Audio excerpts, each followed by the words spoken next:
October 10th, 2025, the release date for Nightmare Mode, a game mode 3 years in the making, being first announced back in 2022.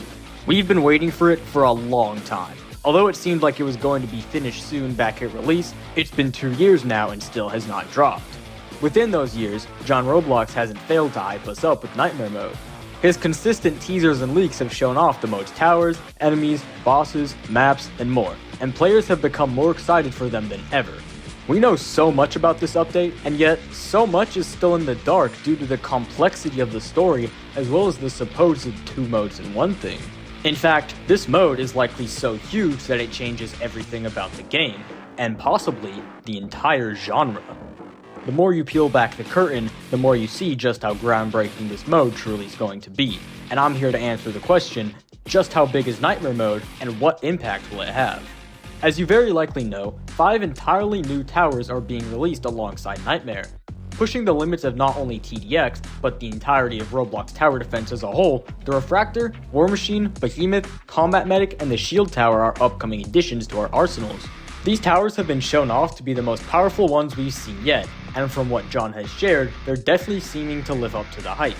Refractor, a tower reminiscent of predecessors like Phaser, Accelerator, and Lightbeamer, is certain to be the new top dog of TDX. Something that is truly the evolution and culmination of these towers, ready to dish out unfathomable levels of DPS to targets while being capable of hitting multiple foes at once.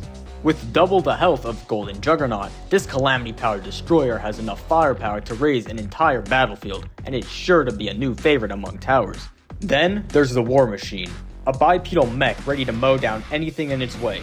Armed with rotary cannons on its sides and additional firepower on top, this metal infantry stops to shoot along the path. The successor to the already powerful Barracks, it's ready to hold the line at all costs. There is truly much to uncover with how powerful this tower is. It's definitely the one people want the most, and for good reason. Behemoth, on the other hand, is here to ram through the opposition.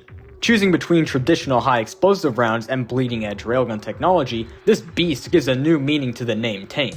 It's not about to stop for anything in its way. The endgame version of Armored Factory, this upgrade is much like the Zed of tower battles. This will be the new highest tier for spawner towers in the game, particularly ones that spawn an always moving unit. Combat Medic, a tower that we don't know too much about, is another one coming to Nightmare. Although they share a similar name, it's likely not a full replacement for the existing Medic. Teasers have hinted that players are going to need to use all the support they can get to win the mode. Judging by its name, it will likely be able to buff, heal, assist, and possibly even revive our towers. It will also probably do some pretty standard DPS, maybe with some utility thrown in there like ignoring resistance. However, all of this is just speculation at this point. Nonetheless, definitely a cool tower, even if it's not the only new support coming. Because the second one is the Shield Tower. The 5th new tower coming to TDX in this update, and judging by the screenshots from the devs, it's going to be absolutely critical to have. Providing tens of thousands of extra HP to towers, this tower is sure to make anyone question just how powerful Nightmare's enemies are going to be. A non-warship tower like Refractor being able to have almost as much, if not more HP than a warship is truly a feat for any tower. Shield Tower is definitely going to be greeted into the meta with open arms when it releases, and I'm very excited to see how this is going to change the landscape of the game. These new towers look absolutely amazing. Not only are they super high-tech and really show how advanced the GDA is, but these are going above and beyond compared to what we've seen from previous towers. These new toys are making the game entirely different, with a new layer to its progression and allowing for many new feats to be achieved that weren't previously possible. These are likely some of the most teased and hyped troops in Roblox tower defense history, since they've been dangling in front of players for so long. But there's more than just the new towers. Many new maps are coming to the mode too. If my eyes don't deceive me, most of these are multipath. Not only are we getting a handful of very expansive and detailed maps, but they are all much more complicated than any before them. The closest thing we've seen to these are the Defend the Objective maps, and those are regarded as some of the best. In fact, these new maps are likely going to be some of the most chaotic and active that we've ever seen, and that's all a good thing. I have a feeling Nightmare Mode is going to put those extra lanes to use, especially since they seem so keen on killing your towers this time around and dividing your attention. From what we can see from the trailer, one of the maps is inside some sort of temple where the Awakened have presence. Their staffs similar to what the Heretic used stabbed inside some rocks. Though we don't see any of the awakened enemies in the trailer, I'm sure there's much more to find out when we actually get to play on the map for ourselves. A second map is this extremely abstract one with a bunch of palm trees, stone monuments, and other weird things, including these glowing calamity symbols. Definitely super cool, but I wouldn't be surprised if this map is hidden or has some other requirement to play it, possibly something related to this. I say this because of how different it looks and because of the calamity's presence. A third map shows off the GTA Ultimate Neutralizer, or gun for short, and it also has the Forge Industry Twin Towers. This one seems to be surrounded by water with space for warships and maybe possibly one of the most interactive maps due to gun's presence. More on that later. It's also where the Emperor is shown in the trailer, and seems like it'll be just as hectic as all the other maps. A teaser showed this image, which is potentially another map. And judging by the colors and rockiness, I think this is probably another map related to that Calamity one from earlier. We've also gotten hints at the return of the map Carrier, the only removed map currently. Another map from the trailer looks to be near or inside of a GTA base that's in a part of a city that hasn't been destroyed yet. There's an additional map, possibly in the same city, but this one is much more akin to Chapter 3 of Halloween, since it's all destroyed and whatnot. I think these two are definitely the ones I want to play first, particularly since they take place in a city, something we don't get to see too often. A city that's very likely the one we can see in the lobby. Speaking of the lobby changes are coming too. From what we've seen, this elevator in the middle of the lobby is now going to lead down somewhere. And based off of this other leak, it's likely a whole new section of the lobby just for Nightmare Mode may be down there. We don't know to what extent the lobby is changing, but I'm certain that it'll be good. And while you're in the lobby, you can be sure to check on your old bank account. But wait, that's changing too in Nightmare Mode. Speculation about Nightmare Mode has brought even myself over to the question, how will players get Nightmare Towers? If you haven't seen my previous video, many people have started debating whether or not gold or a second currency would be used to unlock the towers. And while John was radio silent for a bit, he has now confirmed that a second currency will be added. And it gets better. On Nightmare's release, there's going to be a 2x multiplier for crystals, and John says we'll be able to get it from 5 different ways. Honestly, this might just turn out great. Nightmare Mode is looking better than ever at this point. Now, what's Nightmare Mode's update without the mode itself? John has very graciously let us see many of the new enemies early, and oh boy is there a lot to unpack. To start, Xenon's newest flagship, the Emperor, is a contender to be the new final boss of the mode. With a much more complicated rig and a design similar yet distinct to Eradicator's, the Emperor is sure to be one of the most magnificent bosses we've seen yet. And yeah, the Emperor can literally slow time. Shown on the gun map, he spawns in to almost immediately use it. We don't get to see much of the Emperor, but I think that they're hiding his fight on purpose. He's really out here with the Sandevistan. But the Emperor isn't the only boss coming to Nightmare Mode. On the Awakened Temple map and the Destroyed City map, the newest Predator variant is shown.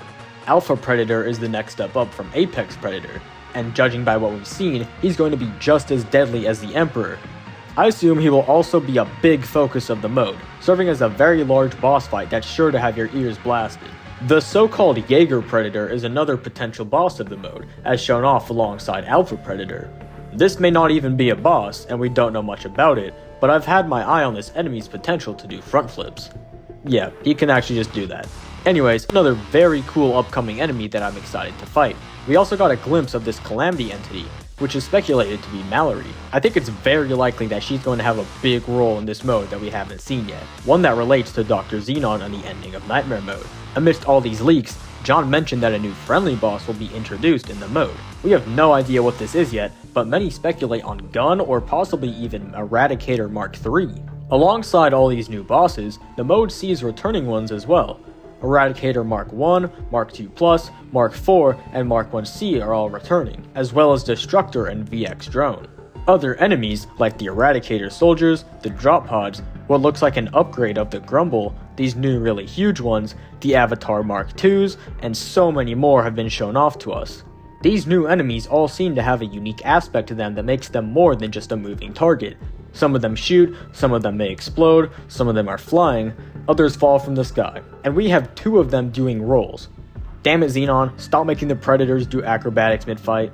There are so many enemies coming to Nightmare Mode. I have no doubt that this mode is going to have a diverse set of enemies. Bombardier, who was originally for Endless Mode, is now coming to Nightmare, and oh boy, these guys are going to be a pain. We're seeing some returning enemies from Expert Mode as well, and hopefully they'll put them to good use here in Nightmare Mode. X-Ordinals and X-Juggernauts deserved more time on the battlefield, as they're cool enemies that fire back at your own towers.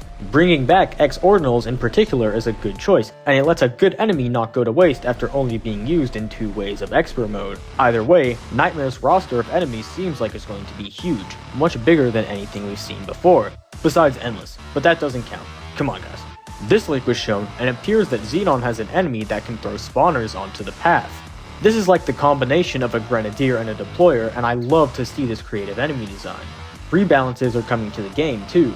Like usual, this new very large addition to the game is coming with some balance changes to accommodate the mode. We've seen Ghost's bottom path get stealth with a whopping 35-second regen time. She's also a few thousand more expensive than before and has 1.5 more range. Bottom path warship has also been shown off with stealth, though the details for that are unknown as of now. XWM, the problem child of TDX's towers, is seemingly getting an entire rebalance. The base paths before 3X or X3 now have ignore bullet resistance. The turret also now has 4 rebuilds. I have a feeling that this game's meta is about to shift a ton, and not just because of the new towers. John has also teased and mentioned skins. From what we've seen, these seem to be extremely polished and high quality. John has noted that they're probably going to be in a new skin crate, and the possibility of these skins being behind a paywall was brought up as well. He even made a poll about it. We only know of this John skin so far, but I'm sure plenty of fan favorite towers are getting skins as well. Will they be Calamity themed? That's unknown. But I'm certain these skins will be some of TDX's best work for cosmetics so far. Of course, like all new modes in TDX, this one comes with music. The GJ has already shown off some of his music, and it looks to be just as amazing as usual. I'm sure as ever that they're going to be some of the best soundtracks we get for the game. These tracks will absolutely make the experience. All of this is to say that Nightmare Mode will be huge. It's easy to underestimate just how big this mode is. In fact, I'd be willing to bet that this Calamity entity, suspected to be Mallory, is going to have a big role at the end of Nightmare Mode, one that makes Nightmare Mode way bigger than we thought before. I don't know if she's going to kill the Emperor, kill Xenon, send in some Calamity forces, or do something entirely different, but I think that somehow she's related to the ending of Nightmare Mode. But how could this affect the landscape of tower defense games on Roblox? Well, this mode is absolutely ginormous. TDX is a relatively well-known game, especially among the tower defense fandom on Roblox, and Nightmare Mode's utter size makes it stand out even more. To recap, it brings over 5 new towers, over 5 large detailed maps, multiple new bosses, including the most complex TDX boss ever, lobby changes, a new currency, tower rebalances and small reworks, a ton of new and returning enemies, all with distinct interactions with towers, new incredible looking skins, and a whole new OST. That is a colossal amount of stuff to come in one update. And not only will this be TDX's biggest update ever, but I think it may be one of the biggest Roblox tower defense updates ever. I don't think I've ever seen an update quite like this. 3 years in the making, 5 towers, 5 maps, and at least 9 bosses. Not only is that the most content I've ever seen, but the sheer fidelity of it all is mind-blowing. This is a point in TDX's life that a lot of people thought would never actually be a thing. We've waited so long to get this update that now that it's finally coming, it's almost hard to believe that it's even real. There is so much hype and hope for the mode that I couldn't possibly describe it all here. Not once have I seen a Roblox tower defense bring all of this stuff to the table all at one time. The thing that comes to mind to compare this to is the TDS Hardcore update. Those two updates were especially similar in the fact that they added a new hardest mode along with a new currency. However, unlike TDS Hardcore, this mode isn't 5 years old. The amount of work that went into Nightmare Mode is a lot more just due to Roblox games being more complicated now. No offense to Hardcore Mode, games were just less sophisticated on Roblox back then. No matter what angle you come from, this mode is going to be monumental for the game. Hardcore tower defense games, ones that prioritize a difficult challenge and that are usually more complicated, will now have to live in wake of this mode. Other games could very likely be inspired by how Nightmare Mode approaches enemy structure and interactions. From what I can see, a lot of enemies present in this mode have some form of attack or ability they can do. This adds so much depth to the mode and makes every enemy special and memorable. And that might just wear off onto other games, much like we've seen with tower deaths and line of sight. The absolute size of this update seems to be so far beyond anything we've seen before in TDX, and that's why I believe Nightmare Mode is the largest update in Roblox Tower Defense history, and that it might just be one of the most influential. And here's another video where I talk about TDX, one where I don't just glaze Nightmare Mode.